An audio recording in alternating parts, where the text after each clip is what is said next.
Bonjour et bienvenue dans ce broadcast avec le thème Configuration basique de FortiWeb. La première étape est d'importer la VM FortiWeb. On accepte les termes de licence et on lance l'importation de la VM.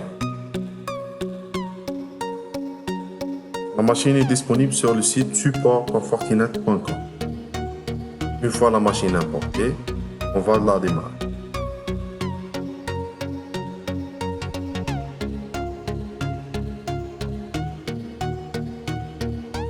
Le compte par défaut utilisé, c'est admin sans mot de passe. On doit configurer l'interface pour 1 pour pouvoir connecter à la VM. On met config system interfaces, edit pour 1 et on fixe l'adresse IP de la machine.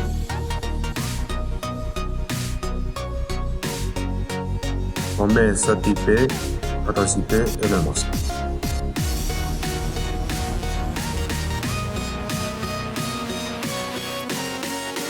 On active le protocole d'administration. On met set allow access, HTTPS, HTTP, ping et SSH. Et on met end pour sauvegarder les modifications. On ouvre le navigateur. On teste une connexion à la VM. Une fois connecté, le compte utilisé, c'est admin sans mot de passe.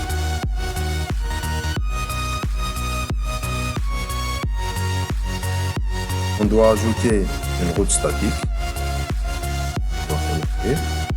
On met create new. On met la gateway.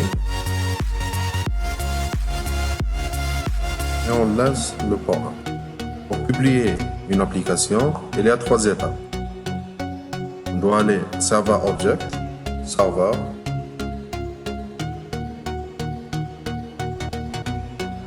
à ce virtual server.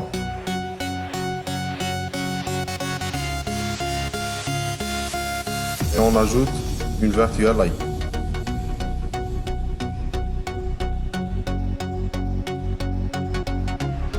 Et on sélectionne le port. Okay. La deuxième étape, c'est de créer le serveur pool. On met create new. On donne un nom à ce serveur pool.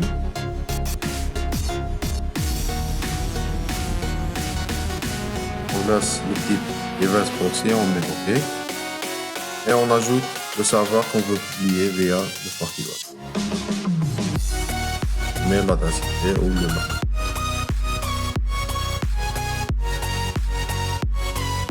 Une fois le virtual server et le serveur pool sont créés, on doit ajouter la policy. Donc on met create new. On donne un nom à cette policy.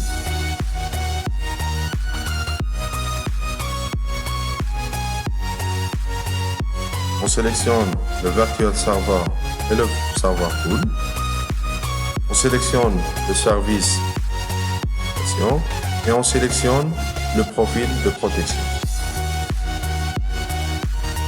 Donc on va tester une connexion directe au serveur web et une connexion au serveur web via le FortiWeb. Donc on voit que c'est la même interface, FortiWeb ne change rien. Donc maintenant on va tester une attaque XSS sur la partie login. Donc on met script.